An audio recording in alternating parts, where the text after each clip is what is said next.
egunon. Nire intentzioa ez da inori goziak entzia. Ordua zein den kontuan hartuta, berriz ere uste dut niri tokatzen zaitela, goizin serio xamar hasi dugu ekitaldia eta guaingoan ere serio xamar bukatzea. Berriz ere hemen elkartu garenon asmoa, bertze behin ere izango litzateke azken batean nola eragin gure ikasle nerabe, gazte, ume diren ikasle horiek euskaldun bihurtu ditzagun. Euskal zale bakarrik ez baizik eta euskaldun bihurtu ditzagun. Eta, eginkizun horretan, euskalduntzeko eginkizun horretan, nolabait ere inplikatu beharra dago batetikan euskal hiztunak izatia, minon bertzetikan euskal kulturaren ere jabe izatia. Eta hori ez dugu bat ere eginkizun erraxa kontuan hartuta, hori gizarte hontan, momentu hontan ze trabatugun, ezta? Gizarteak, globalizazio kutsu hori dela eta ez dela, bazkenean gero eta estandarizazio bide nabarmenago hartzen du, orokorrago hartzen du, eta horren antzinin, nahiz eta entzun dugun, behin eta berriz, eskolak ez dula behar bezala eragiten horretan, hor badugu esparru importante bat eragiteko eta horreri aurre egiteko, ezta. Honen antzinean, pixko bat ikastolen elkartearen sare hontan gure apostua izan da, nolabait ere kurrikulunean eragitetikan hastia. Naiz eta helburu honen lorpenerako gela barruko bezain importantea izango den gelatikan kanpo egingo dugun alegina. Gela barrura ezin dugu mugatu, azken batean gure ikasleak izan daitezken euskaldun. Gelaz kanpo hainbat eta hainbat ordu ematen juzte, gelaz kanpo familiaren transmisio horretan bada bertzelako batzuen ardura, eta horiek guztiak uztartu behar ditugu gure testuinguru honetan fruituak izan daitezen, akaso ez bere alakuan ikustekoak, baina epe luzera begira animatzeko modukoak, inorrez frustratzeko modukoak. Euskara ardatz hartuta eskolaren zeregina hizkuntza gutxiagotua eta euskal kulturaren bilakaeran 3 atal hauetara mugatuko genuke, nagusiki. Batetikan gure erantzukizuna da euskara ona lantzea, euskara ona irakatsi ahal izateko, kalitatezkoa izan dadin erabiliko dugun hizkuntza hori, egokia, eraginkorra eta bizitzako eremu guztietan era berean erabilgarria.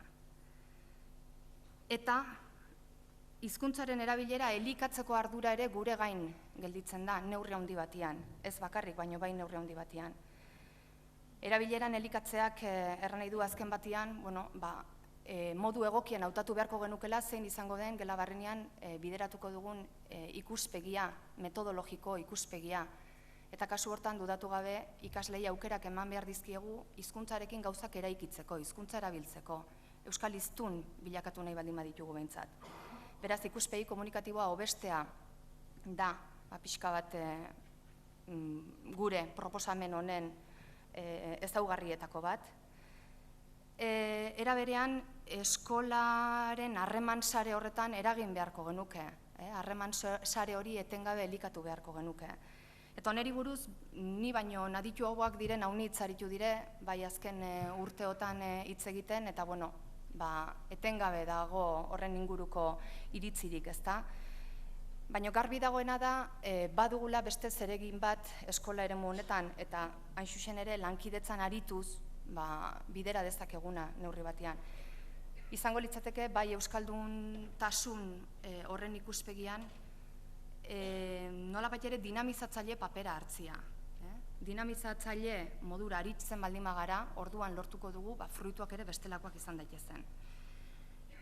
Eta hizkuntzaren ganako atxikimendua eta ardura sustatu beharra daukagu.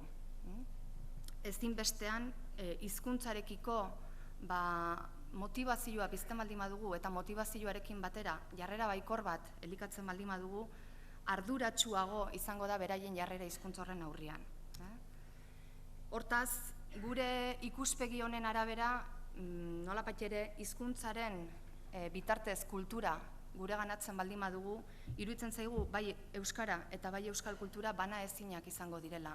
Baina zer gertatzen da orduan, eta ni ez naiz hau erantzuten hasiko, zer gertatzen da orduan Nafarroako herriberan gaztelania egiten denean, edota Arabako Errioxan gaztelania egiten denean.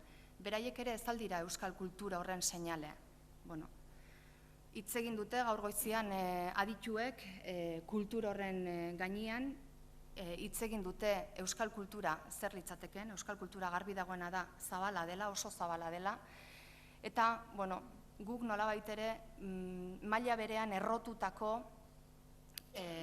bi osagai modura ikusten ditugu. Azken batean hizkuntzak lirateke kultura batean errotutako produktuak. Eta kultura horren euskarri eta transmititzaileak azkenean, hizkuntzaren bitartez bideratzen dira. Euskararik gabeko euskal kulturarik aldago, eta hor uzten dut galdera idean. Hizkuntzaren bitartez garraiatu nahi genuke guk, azken batean, gure gaztetxoen ibilbide hori. Ikastetxeetan hainbat eta hainbat ekimen egiten da, eta hainbat eta hainbat ekimen bideratu egiten da, bai euskararen hobe beharrez eta bai euskal kulturaren hobe beharrez. Baina ekimen horietako askotan, bideratuta egoten diren norabide diferentetan, tiruak, ez dira beti norabide bere hortan markatuak gelditzen ez da. Eta azken batean, iruditu egiten zaigu, honen bestez eragiten ari garela bai, baina plangintzatu gabeko eragiteko modua dela nola bat ere. Eta horrek duen arriskua da anekdotan erortzea. Inauteriak ospatzen ditugu, gabonak ospatzen ditugu, San Juan Sua herri hortako tradizioa izango balitz hori ere ospatzen dugu, minon nontaraino berez dire horiek kurrikulunean txertatutako ekintzak, nontaraino dira horiek berez, ez dakit, gure ikaslei euskal kultura zer den irakatsiko dietenak. Euskarak eta euskal kulturak zerbait ere behar baldin badute ez da soilik anekdota. Anekdotak ere beharko dituzte, baina zerbait ere behar baldin badute izango da hain zuzen ere iraunkortasuna. Zerbait ere behar baldin badute izango da plangintzatutako bide bati ekimenez ekitea. Horrek ez du inor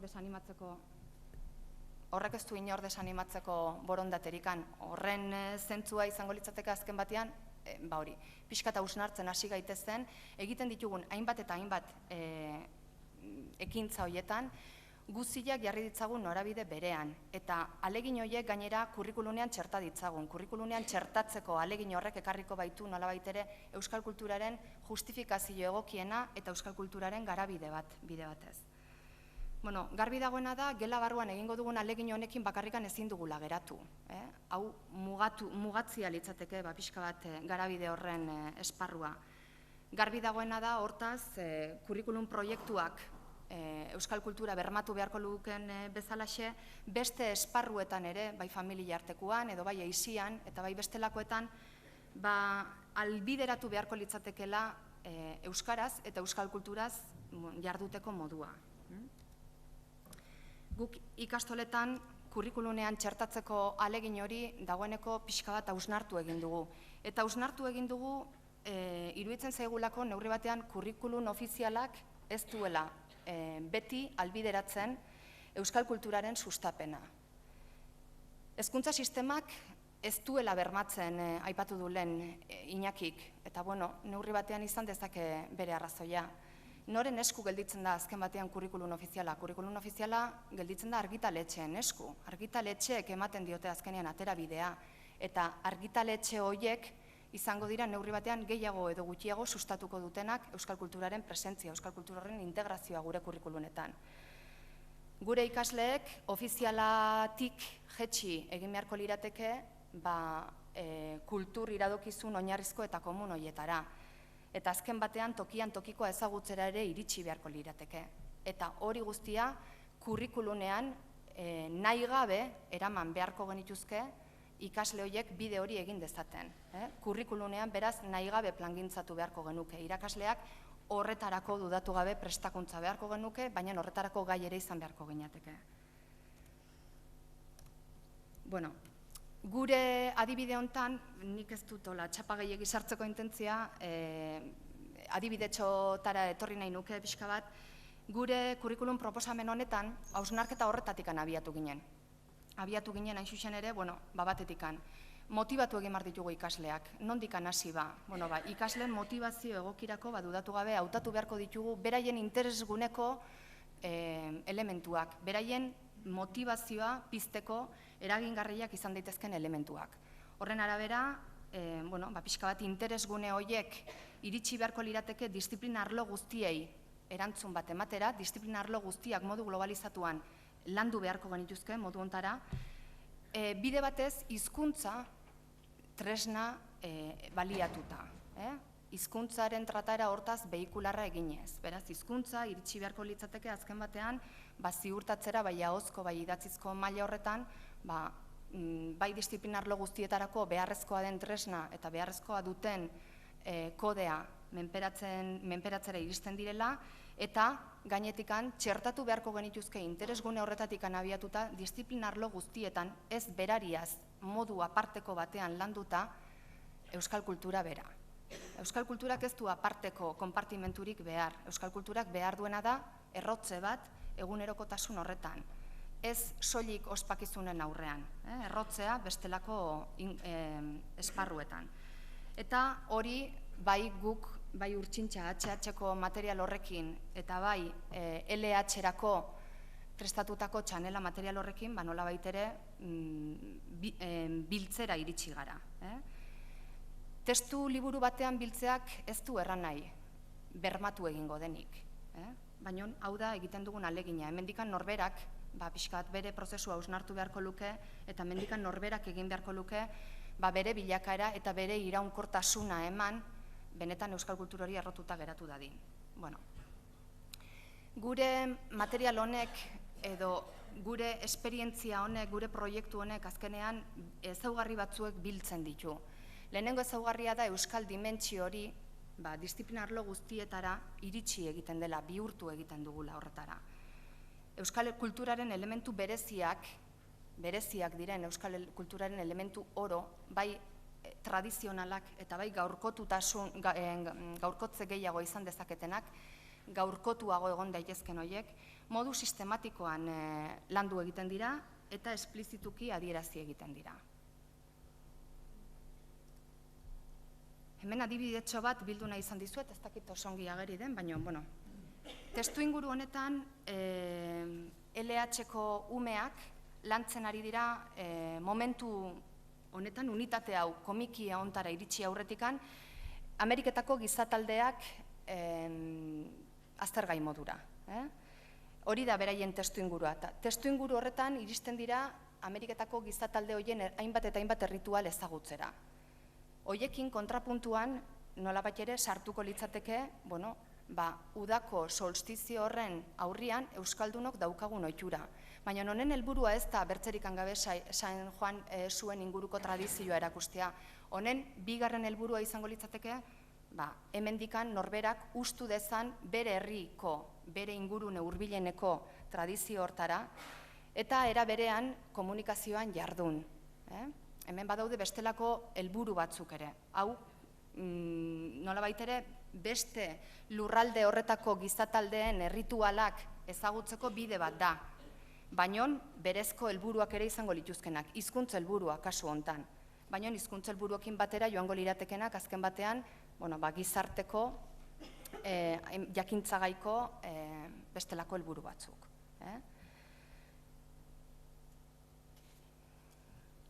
Urrengo adibidetxo bat ere bildu nahi izan dugu. Kasu hontan, unitate berberean jarraitzen dugu, Ameriketako gizatalde horien errealitateak ezagutzen ari dira gure gaztetxo hauek, eta kolonizazio eta konkistatutako lurralde horien inguruan ari direnean, hizkuntzaren eremua ere agertu egiten da.